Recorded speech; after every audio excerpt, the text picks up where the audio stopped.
Assalamualaikum warahmatullahi wabarakatuh.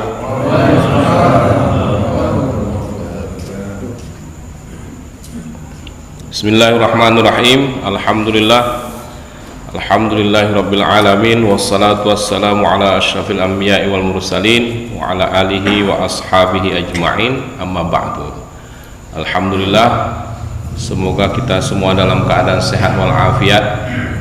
Mudah-mudahan majelis ini mendapat keberkahan Allah Subhanahu wa taala, menambah ilmu dan insyaallah meningkatkan ketaatan kita kepada Allah Subhanahu wa taala. Ya, hadis ke-27 berkenaan dengan masalah kebaikan dan dosa dan sumber kebenaran. Bersumber kebenaran. Yang pertama diriwayatkan dari An-Nawas bin Sam'an radhiyallahu anin Nabi sallallahu alaihi wasallam qala al-birru husnul khuluqi wal ismu ma haka fi sadrik wa karihta ay yattali'a alaihi nas, rawahu Muslim. Dari An-Nawas bin Sam'an radhiyallahu anhu dari Nabi sallallahu alaihi wasallam, beliau bersabda, kebaikan adalah akhlak yang baik, sedangkan dosa adalah apa yang menggelisahkan dirimu. Engkau tidak suka jika hal itu nampak di hadapan orang lain. Ini hadis yang pertama. Kemudian yang kedua, wa an Wabisah bin Ma'bad qala ataitu Rasulullah sallallahu alaihi wasallam faqala jikta tas'alu 'anil birri wal itsm, qultu na'am, qala istafti qalbak, al birru matma'annat ilaihi nafsu wa matma'anna ilaihi al qalbu, wal itsmu ma haka fi nafs wa taraddada fi sadri wa in aftakan nasu wa aftauka. Hadisun hasanun rawainahu fi musnadail imamaini Ahmad wa Darimi bi isnadin hasan. Artinya dari Wabisah bin Ma'bad radhiyallahu anhu, ia berkata, aku mendatangi Rasulullah sallallahu alaihi wasallam, lalu beliau bersabda, berkata, apakah engkau datang untuk bertanya tentang kebajikan dan dosa? Aku menjawab, ya. Lalu kata Rasulullah, mintalah fatwa kepada hatimu. Kebajikan itu adalah apa yang jiwa merasa tenang dengannya dan hati merasa tentram kepadanya.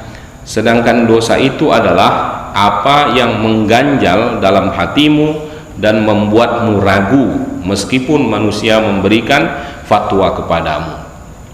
Ini dua hadis yang dituliskan oleh Imam An-Nawawi sebagai hadis yang ke-27.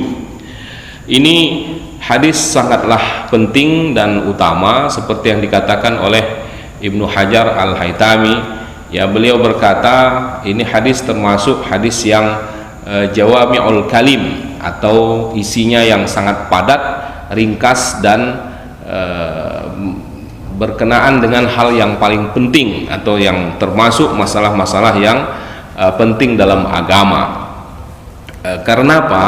Karena berbicara tentang kebajikan atau masalah kebaikan yang mencakup seluruh perbuatan baik, dan juga berbicara tentang dosa yang meliputi seluruh perbuatan buruk, karena agama ini tidak terlepas dari masalah itu. Ya, pada dasarnya apapun agamanya pasti berbicara tentang kebajikan dan dosa.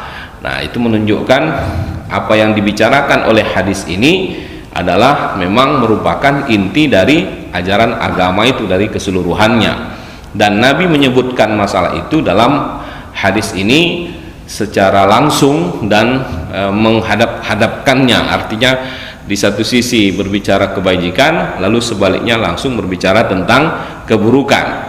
Jadi tidak sekedar bicara yang baik-baik saja, begitu juga bicara yang buruk sekaligus dalam hadis ini. Nah, itulah yang dikomentari oleh Ibnu Hajar tentang urgensi atau sejauh mana hadis ini penting kita ketahui dan kita pelajari untuk mendapatkan hikmah atau ilmu yang bisa bermanfaat untuk meningkatkan ketakwaan kita kepada Allah Subhanahu wa taala. Apa yang dibicarakan oleh hadis ini? Yang pertama adalah tentang albirru. Ya, ada dua hadis. Hadis pertama mendefinisikan albirru. Albirru itu arti secara umum kita selalu terjemahkan dengan kebaikan. Ya, yang hampir sama satu akar kata dengan itu yaitu mabrur. Ya, albirru itu dengan al-mabrur, ya, itu satu akar kata. Di dalam Al-Qur'an itu dengan segala derivasi itu bentuk-bentuk lain dari kata-kata yang ada itu, seperti baroroh, ya, baroroh itu juga satu akar kata dengan itu, ya, tidak jauh maknanya, maksudnya itu adalah baik juga. Tetapi kata-kata albirru ini memiliki makna-makna yang khusus atau setidaknya meliputi berbagai makna, ya. Salah satunya seperti yang disebutkan dalam hadis yang pertama ini, bahwa albirru itu boleh jadi berkaitan dengan perbuatan baik antara sesama manusia. Jadi lingkupnya itu adalah hubungan antara sesama manusia, ya. Jadi kalau di sini dikatakan bi'tibari muamalatil khalqi bil ihsani ilaihim, ya, artinya dilihat dari sudut perbuatan baik atau muamalah antara sesama manusia. Jadi itu yang pertama aspeknya, ya. Kemudian yang kedua, makna albirru itu adalah menjalankan seluruh ketaatan lahir dan batin. Jadi ada dua makna yang tercakup dalam istilah albirru itu.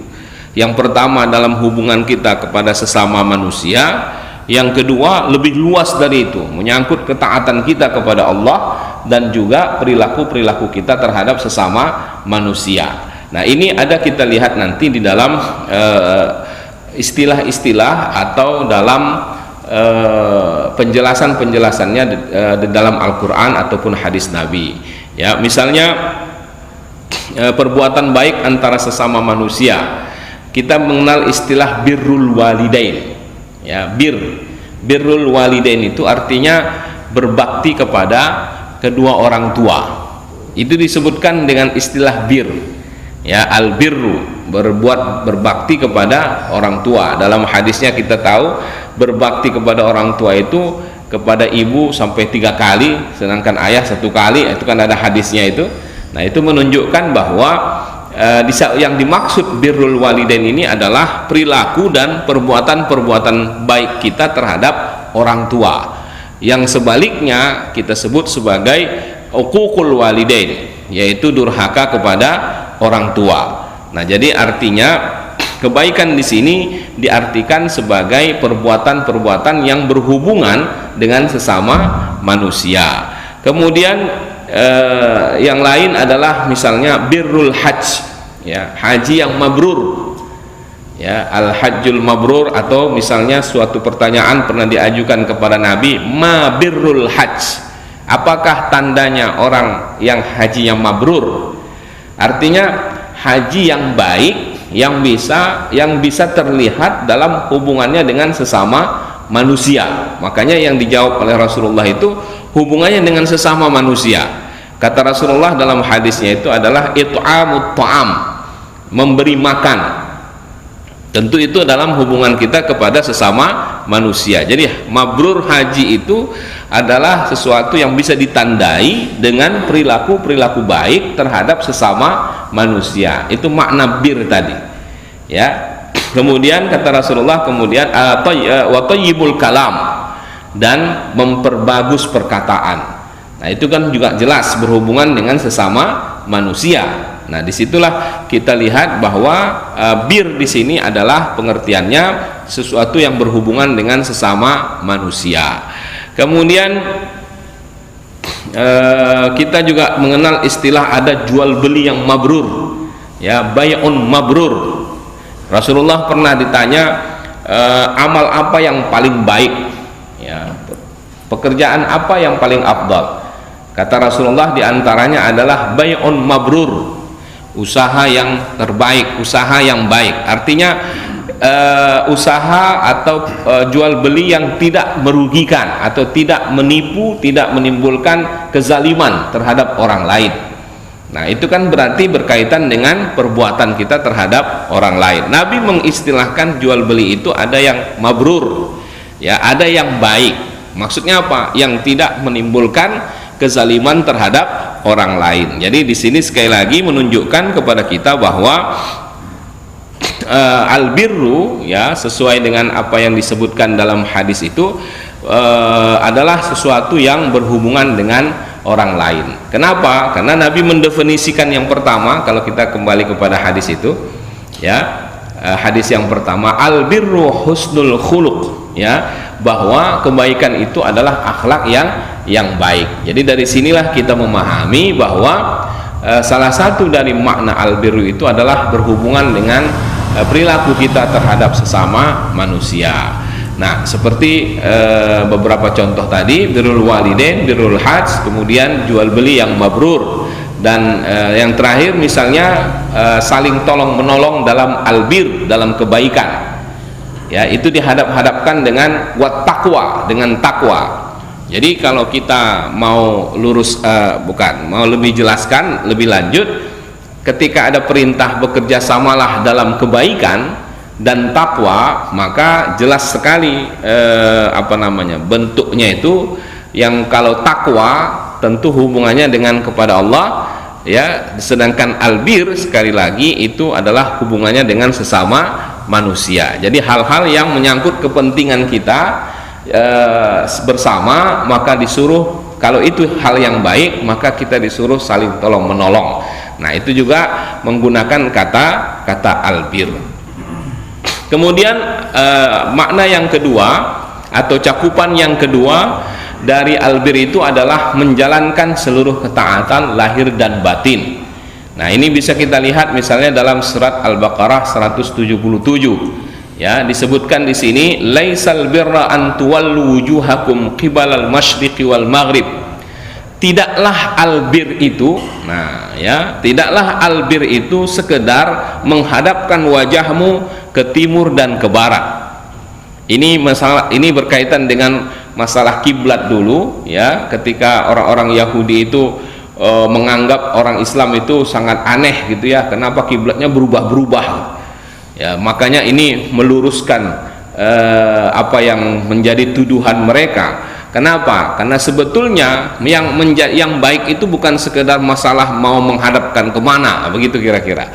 Maka dijelaskan oleh ayat ini, walakinnal birra, karena sesungguhnya, ya, kebaikan itu adalah man amana billahi wal yaumil akhir wal malaikati wal kitabi wan nabiyyin wa atal mala ala hubbihi dzawil qurba wal yatama wal masakin wa ibnas sabil wasailina wa fir riqabi wa aqamas salata wa ataz zakata wal mufuna bi ahdihim idza ahadu wasabirina fil ba'sa'i wad dharra'i wa hinal ba's ulaiikal ladzina sadaqu wa ulaika humul muttaqun.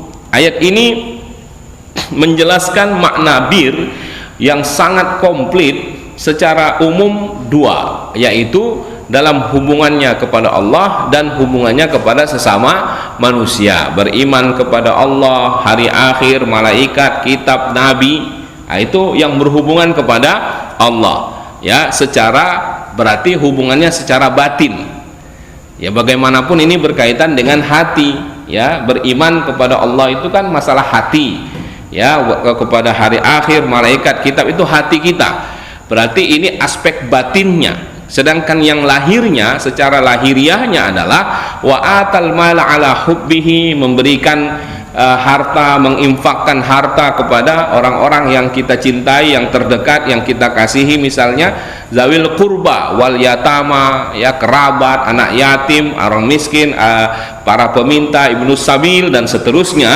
Nah, ini berarti albir di sini didefinisikan meliputi ketaatan baik lahir maupun batin.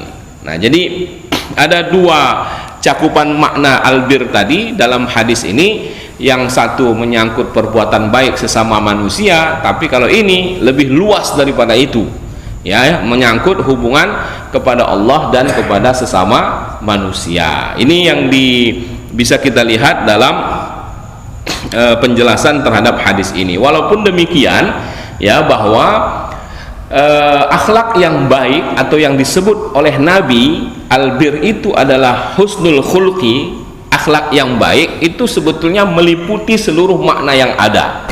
Jadi artinya begini, kalaupun disebutkan bahwa maknanya itu adalah akhlak yang baik, sebetulnya itu sudah meliputi baik secara zahir maupun secara batin. Karena apa? Karena kita disuruh berakhlak itu atau memiliki akhlak yang baik itu bukan hanya akhlak kepada sesama manusia, tapi juga akhlak kepada Allah. Jadi lingkup akhlak itu sendiri sebetulnya luas gitu. Ya, walaupun dalam keseharian kita akhlak itu selalu kita kaitkan dengan sesama manusia. Ya, misalnya ada orang yang berperilaku tak baik, kita bilang wah nggak ada akhlak ini, misalnya begitu kan. Nah, sebetulnya orang yang tak sholat pun tak berakhlak juga namanya gitu loh. Jadi bukan sekedar perilaku kita kepada orang, ya, perilaku kita terhadap Allah atau sikap kita terhadap agama ini, ya, maukah apakah kita menjalankan atau tidak, itu juga disebut akhlak gitu. Jadi orang yang tak menjalankan perintah agama itu pun sebetulnya tak berakhlak juga gitu loh, Pak. Itu maksudnya. Ya. Nah, jadi kalaupun Nabi mendefinisikan kebaikan itu, albir itu adalah akhlak yang baik, sebetulnya itu pun sudah mencakup seluruh makna akhlak itu sendiri gitu. Ya, jadi orang-orang yang tidak mengerjakan perintah-perintah agama berkaitan dengan kewajibannya kepada Allah, itu juga bukan orang yang baik, walaupun dia mungkin kepada sesama manusia memiliki sikap perilaku yang baik gitu. Itu maksudnya, ya. Jadi ada orang yang memang kesehariannya baik, ya, kepada orang dia tutur katanya lemah lembut, mau membantu, rajin menolong orang lain. Tentu dalam pandangan kita kan dia orang baik kan, ya, orang baik. Nah, lalu katakanlah dia memiliki akhlak yang baik, tapi dalam pandangan agama, ya, orang yang berakhlak baik itu bukan hanya kepada sesama manusia, tapi juga kepada Allah. Jadi kalau dia tidak sholat, tidak puasa, tak menjalankan kewajibannya, walaupun dia baik kepada orang lain, tetap saja dalam pandangan agama dia bukan orang baik. Begitu kira-kira maksudnya ini. Ya, jadi akhlak yang baik itu meliputi semuanya, ya, seluruh makna albir itu tercakup dalam akhlak yang baik, ya, berperilaku sebagaimana yang diajarkan agama dan beradab sesuai dengan tuntutan Allah Subhanahu wa taala. Ya, artinya apa yang dituntut oleh agama ini terhadapnya kalau dia jalankan, itu namanya dia berakhlak yang baik. Kalau dia tidak jalankan berarti dia tidak baik. Nah, begitulah rumusnya itu. Ya, jadi kita mendapatkan pemahaman bahwa yang disebut orang baik dalam pandangan agama itu bukan sekedar dia berhubungan baik dengan sesama manusia, tapi ini juga menyangkut sikapnya, ya, keinginannya atau perilakunya terhadap perintah-perintah agama itu. Ya, apakah dia jalankan atau tidak, maka itu juga berkaitan dengan akhlak yang baik. Jadi hadis yang pertama ini menjelaskan kepada kita bahwa kebaikan adalah akhlak yang baik dalam pengertian bahwa ketika seseorang melakukan apa yang sepantasnya dilakukan menurut ajaran agama, ya, itulah sebetulnya akhlak yang baik. Dan lebih yang lebih khusus atau lebih spesifik menjelaskan itu, istilahnya adalah adab syar'i. Ya, adab-adab syariah. Jadi antara akhlak dan adab itu memang ada sedikit perbedaan walaupun saling terkait satu sama lain, ya. Akhlak itu adalah perilaku yang memang terbiasa yang muncul, sedangkan adab itu lebih sistematis gitu. Ya, lebih sistematis, sesuatu yang memang harus kita miliki untuk menjalankan sebuah perintah agama. Jadi akhlak itu sifatnya umum, kalau adab itu dia terkait dengan ketentuan-ketentuan agama gitu. Makanya kalau misalnya kita membahas tentang masalah apa misalnya ya, masalah sholat berjamaah ya, sholat berjamaah itu kalau kita kaji lebih jauh pembahasan hukumnya, nanti ada yang namanya adab sholat berjamaah, begitu kan, ada adabnya ya. Nah begitu juga adab ke masjid, nah, itu disebut dengan adab, bukan akhlak gitu. Kenapa? Kalau akhlak itu sifatnya umum, berkaitan dengan apa namanya, kebiasaan-kebiasaan pribadi. Sementara adab itu terkait dengan ketentuan-ketentuan hukum ya. Makanya ada adab berwudu ya, dalam masalah sholat ada adab sholat berjamaah, ada adab ke masjid, ada adab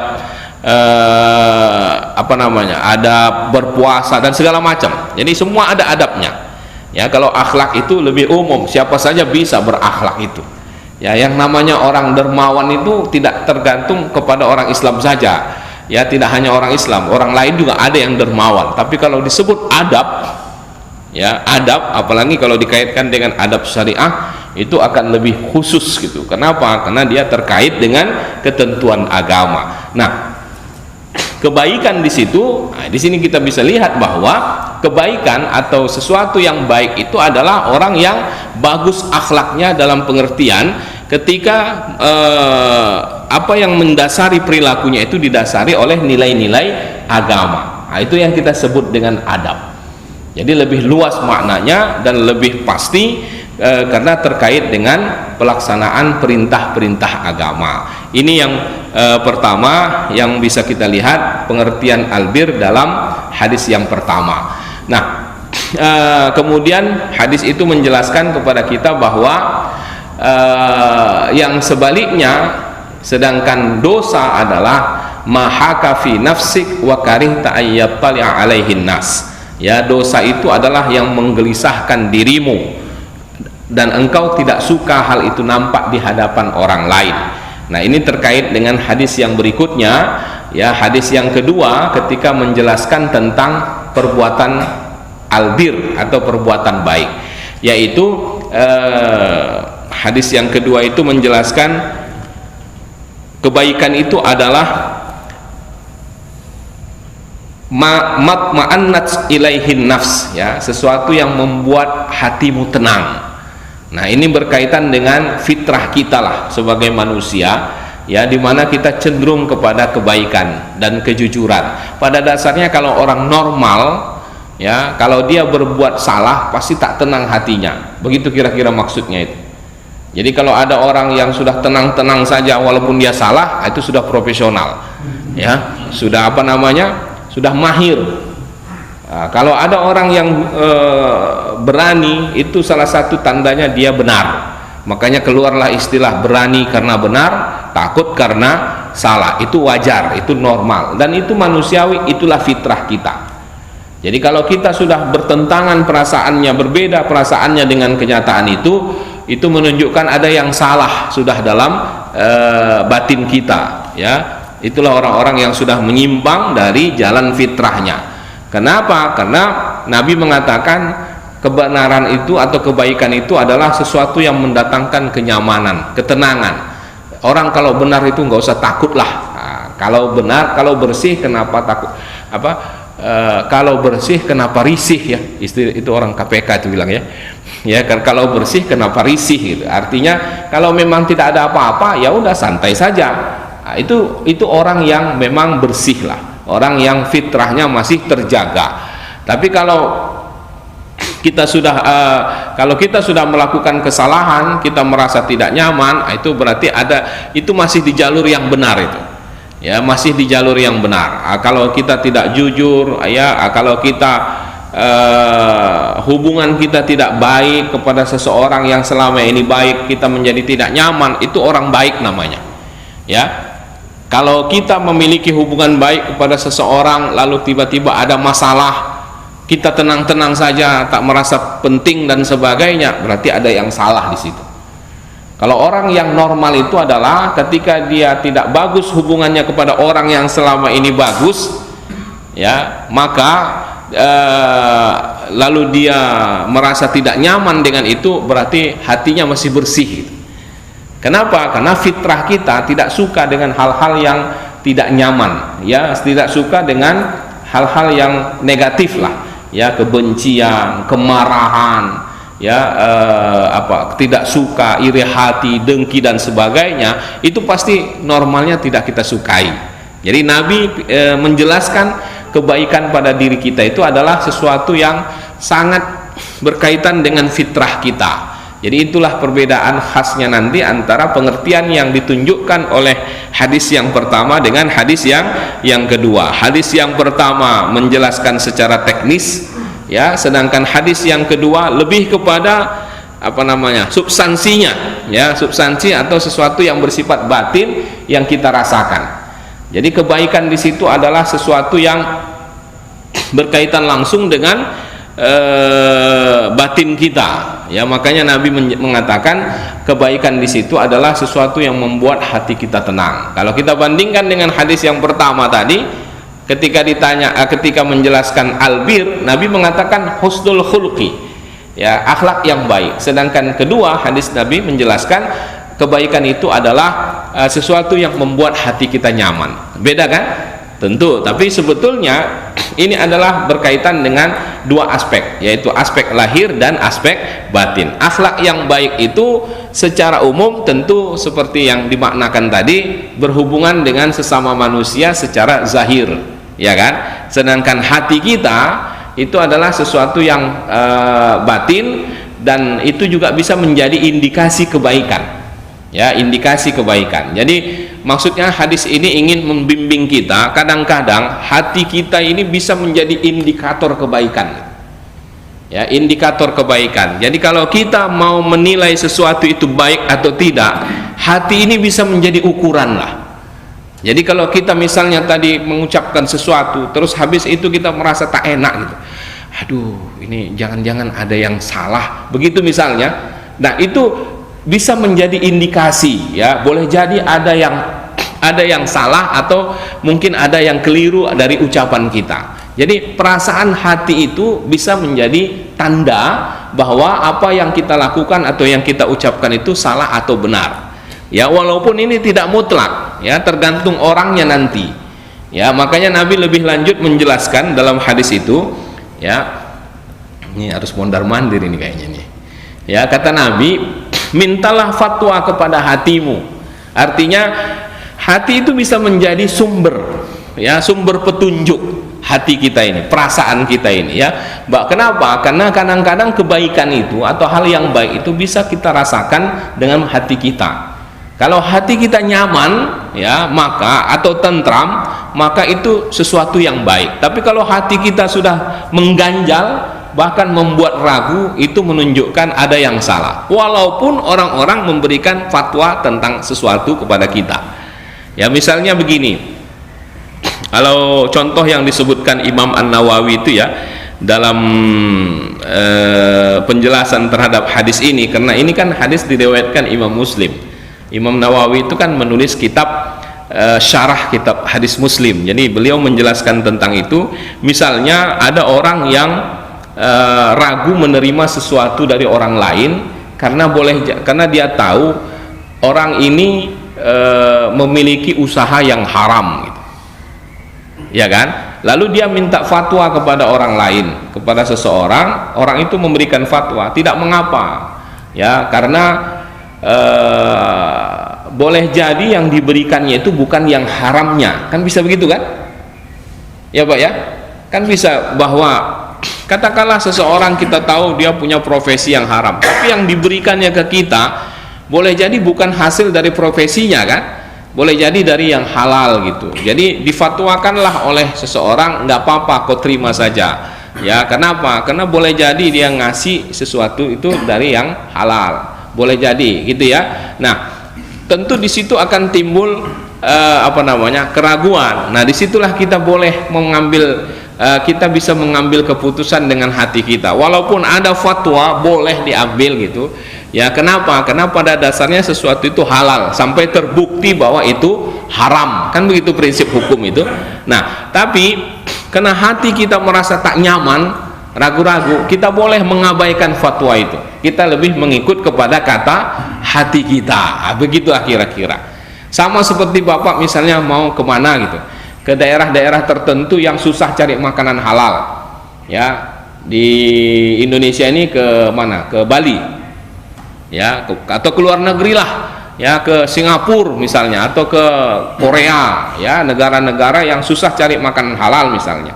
Walaupun di situ sudah dijelaskan ini halal, ini haram begitu, ya, ini halal misalnya, tapi kok ya rasanya hati itu tidak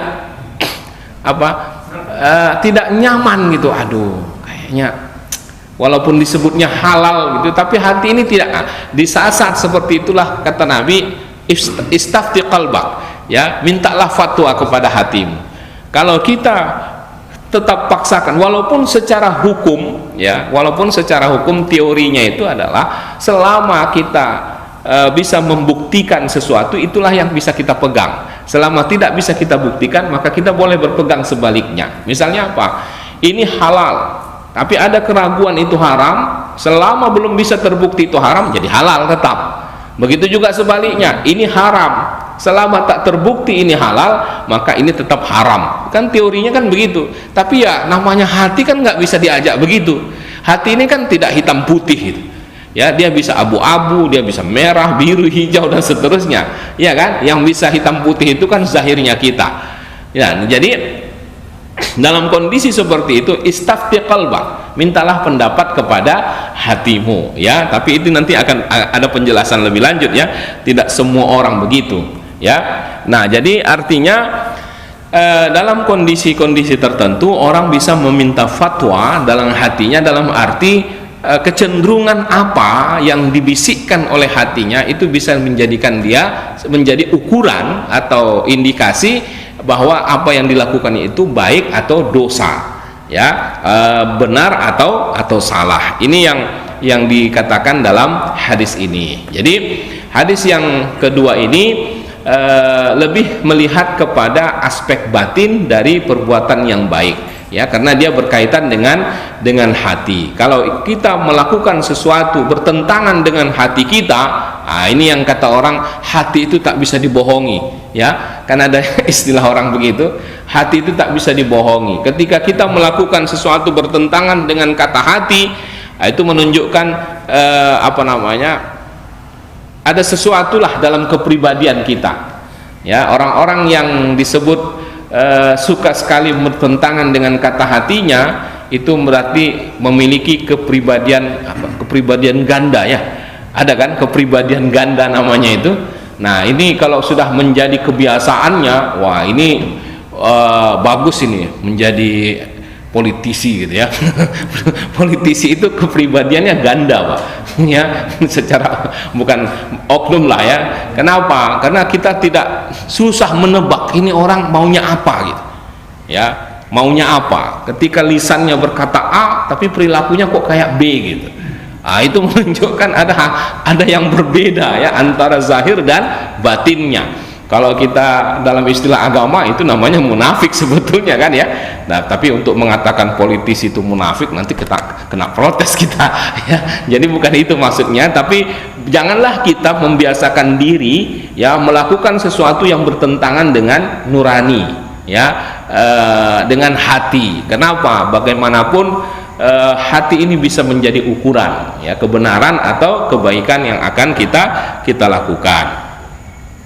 Nah, ketika kita merasakan sesungguhnya hati ini cenderung kepada kebaikan, tapi kadang-kadang ada orang yang dijerumuskan oleh setan ketika hatinya kemudian berpaling, ya, melakukan hal-hal yang tidak baik. Itu dijelaskan oleh Nabi, wa inni khalaqtu ibadi hunafa. Ini hadis panjang sekali sebetulnya, ya, ini hanya potongannya saja.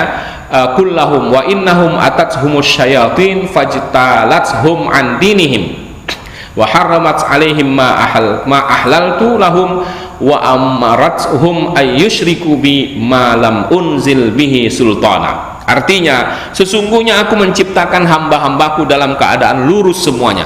Artinya kita ini sebetulnya pada dasarnya baik, ya, kita semua ini pada dasarnya baik, tak ada orang jahat sebetulnya, ya. Pada dasarnya kita ini baik, lalu kemudian kita ada yang dijerumuskan oleh setan, ya, dijauhkan setan dari agama, Pada dasarnya kita sebenarnya dekat kepada Allah, ya. Lalu kemudian kita menjauh. Nah, kalau ada orang yang sadar berarti dia kembali dekat.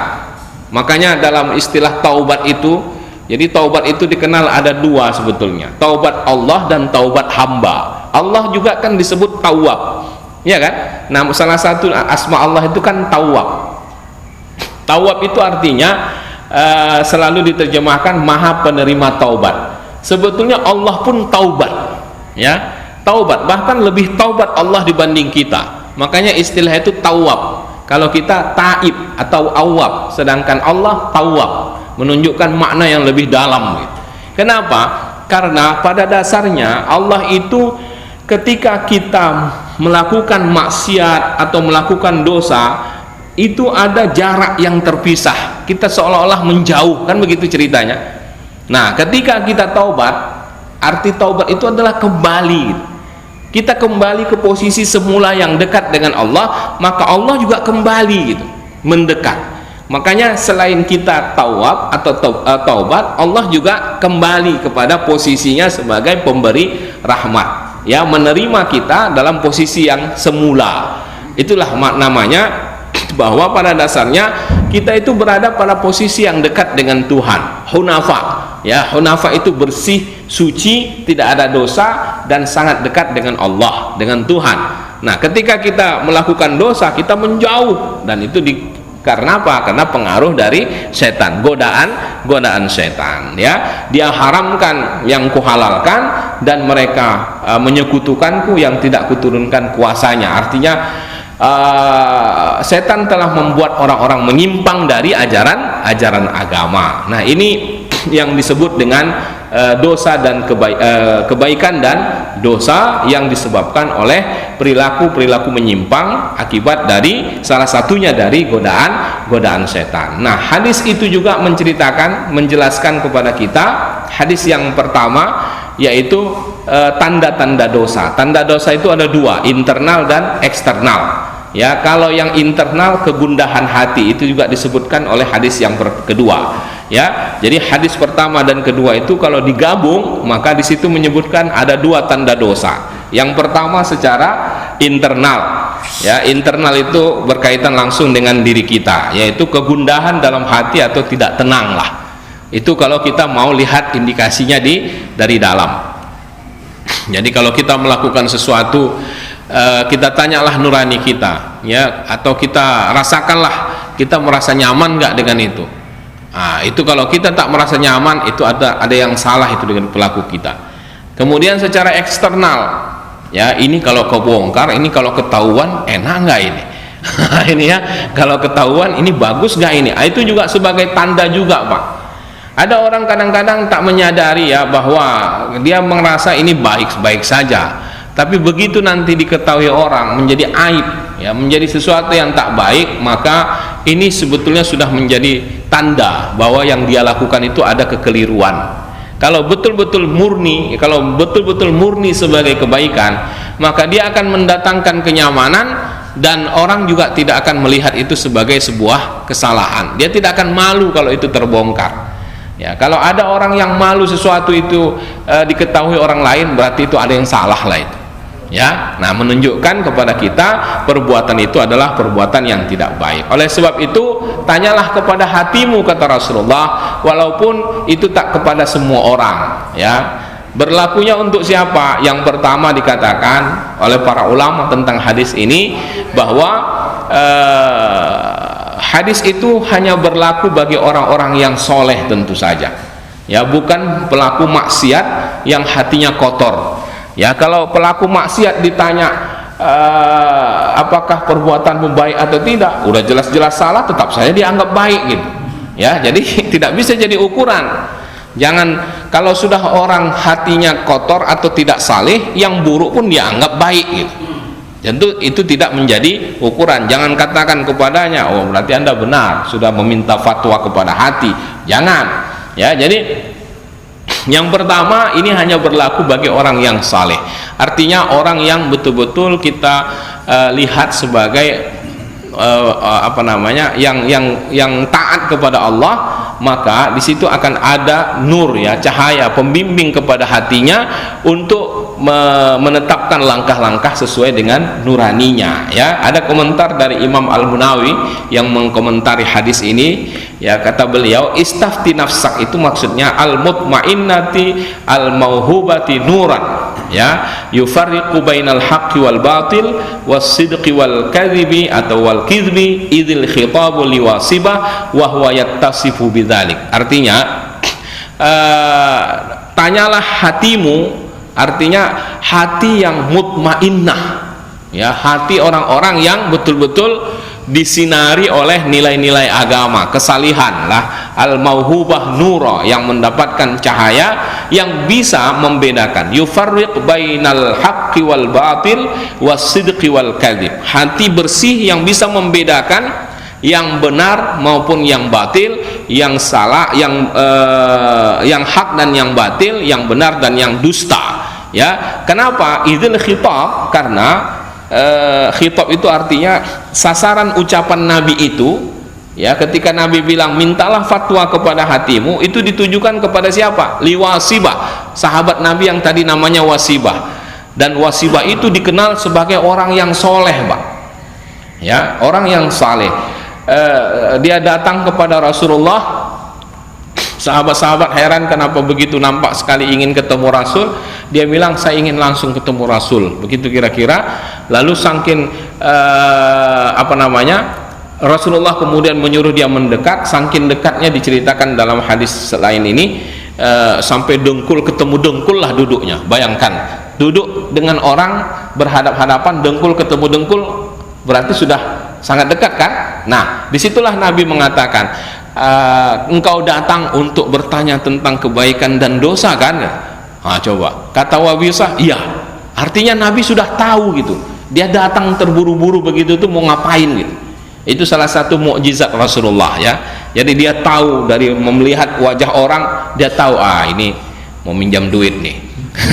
Ketahuan nih, kira-kira begitulah, ya. Nah, kalau dulu tak begitu, Nabi bilang kamu mau nanya tentang kebaikan dan keburukan, ya, iya, itu. Jadi Nabi sudah tahu duluan, karena ketika dia sangat dekat begitu, Nabi bisa menjangkau Wabisah. Maka ketika beliau mengucapkan mintalah fatwa kepada hatimu, Nabi menunjuk langsung dadanya, ya, langsung ditunjuk Nabi dadanya, mintalah fatwa kepada hatimu. Itu sebuah kemuliaan lah kalau kita bisa bersentuhan dengan Nabi, ya. Jadi Wabisah itu mengalami itu.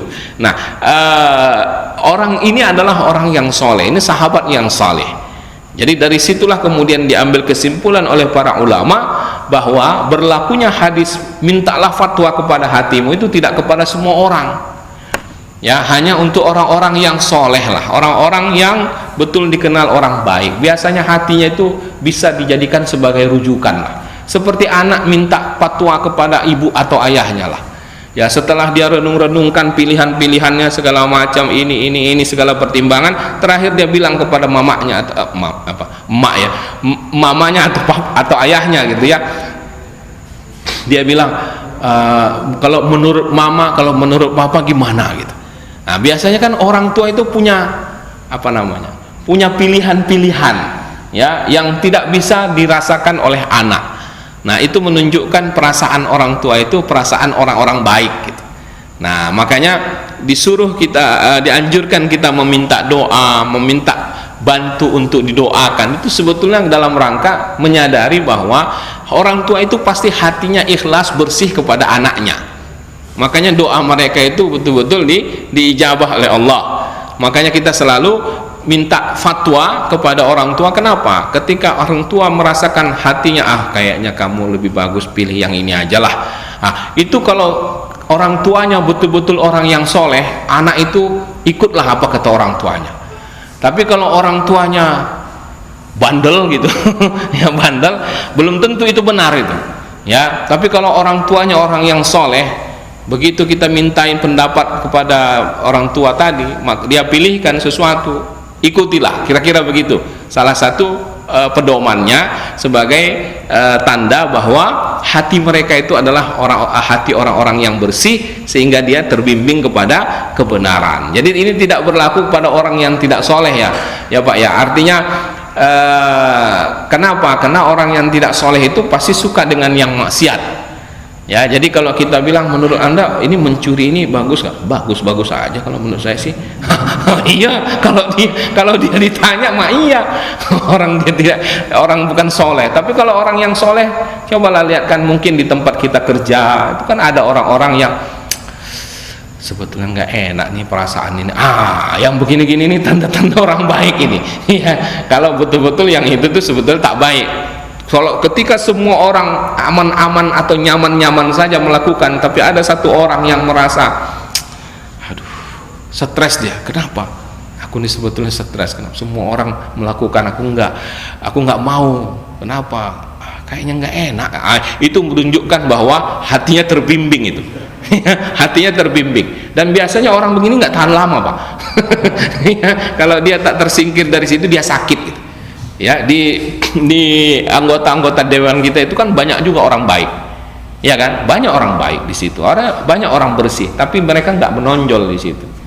Ya, kenapa? Karena barangkali dia berhadapan dengan lingkungan dan sistem yang seperti itu. Makanya memang butuh hati yang kuat ya menghadapi situasi-situasi seperti itu.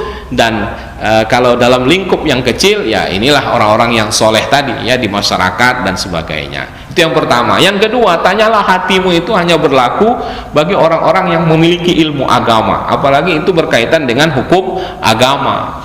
Jadi kalau orang yang tak ngerti agama kita serahkan kepada pilihan hatinya, wah kacau ya. Allahu Akbar, ini 3 atau 4 nih ya, 3 atau 4. Kalau ditanya orang yang tak ngerti agama, pilih 4 aja lah. Biar selesai katanya kan. Nah, kalau orang yang mengerti agama dalam kondisi begitu, ya tentu yang dipilih adalah yang 3, kan begitu hukumnya. Tapi karena dia nggak ngerti, dipilihnya yang seperti tadi. Itu menunjukkan bahwa itu tidak berlaku kepada orang yang tak ngerti ya. Itu yang kedua. Yang ketiga, tanyalah hatimu itu berlaku pada berlaku pada perkara-perkara yang syubhat, bukan perkara yang sudah jelas hukumnya ya. Jadi kalau sudah jelas hukumnya, tak usah bapak lagi tanya hati. Itu sudah jelas tak boleh dikerjakan atau boleh dikerjakan ya. Kalau sudah jelas-jelas hasil korupsi, tak usah diragu-ragukan lagi, tapi kayaknya ini, jangan lagi kayaknya ya. Kalau sudah jelas itu jelas tidak benar, ya udah. Jangan tanya-tanya hati seolah-olah supaya agak-agak ragu dikit. Jangan, itu sudah jelas ya. Jadi perkara yang syubhat seperti contoh tadi lah ya, kita datang tempat kita nggak tahu hal haram dan sebagainya, tanya hati itu boleh. Tapi kalau untuk yang sudah jelas-jelas, jangan tanya hati, karena di situ bukan wilayahnya. Ya, tanyalah hati pada 3 keadaan ini ya, hanya berlaku, selebihnya tidak ya. Nah, bagian terakhir yang terkait dengan itu, saya membuat subjudulnya itu adalah agama dan hukum manusia ya. Kenapa? Ada satu keadaan di mana ketentuan-ketentuan agama itu lebih meliputi aspek-aspek kemanusiaan dibanding hukum-hukum yang dibuat oleh manusia. Kalau hukum manusia itu hanya berkaitan dengan aspek lahiriah ya, artinya dia hanya mengontrol hal yang bersifat zahir saja, sedangkan agama dia mengontrol sesuatu yang berasal dari dalam manusia. Oleh sebab itu, hukum agama atau moral agama itu bisa mencegah. Kalau hukum manusia tak bisa mencegah, dia hanya menindak. Jadi katakanlah misalnya hukum-hukum yang kita tetapkan, hukum perdata, pidana misalnya, itu kan nggak bisa mencegah orang untuk misalnya hukum mencuri. Hukum mencuri itu di penjara dan sebagainya, itu tak bisa mencegah orang sebetulnya. Yang bisa mencegahnya itu adalah moralnya ya, moral agama terutama. Itu yang bisa mencegahnya. Kenapa? Sekuat atau sehebat apapun hukuman mencuri itu, tetap saja ada orang yang mencuri kan. Nah, itu dia, artinya dia hanya dia hanya menindak. Hukum manusia itu sifatnya menindak, sedangkan hukum agama itu bisa mencegah. Kenapa? Karena dia didasari oleh aspek batin ya, aspek batin yang terkait dengan moralnya. Makanya terkait dengan hadis tadi, ketika dikatakan orang baik itu yang hatinya selalu terjaga ya, maka ketika ada orang yang membaca undang-undang ya, ketentuan-ketentuan hukum, dia hanya berbicara tentang lahirnya saja, tapi itu tidak mencegahnya untuk tidak melakukannya. Lihatlah hukum-hukum kita kan sudah lengkap semua itu, tinggal hukuman mati aja nggak ada ya kalau untuk itu untuk kejahatan tertentu, tapi kan semua sudah ada hukumannya. Tapi tanyalah hati, ketika kita mau melakukan itu, tanyalah hati. Kalau sudah bertanya hati, itu menyangkut moral agama ya. Maka kalau kita bertanya hati, kayaknya nggak enak lah buang sampah sembarangan, itu kalau tanya hati. Tapi kalau tanya undang-undang, ya yang penting nggak ketahuan ini ya, kalau nggak ketahuan kan nggak ada hukumnya. Nah kalau sudah begitu berarti dia sudah mengabaikan nuraninya. Nah, makanya saya katakan ada hubungan ya antara hukum yang berlaku dengan moral agama yang mendasarinya. Jadi kalau kita ingin hukum itu terlaksana dengan baik dan tercapai tujuannya, jangan abaikan agama.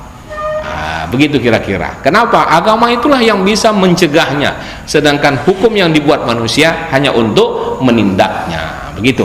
Saya kira demikian. Sebelum disimpulkan, mungkin ada pertanyaan, komentar, silakan Pak.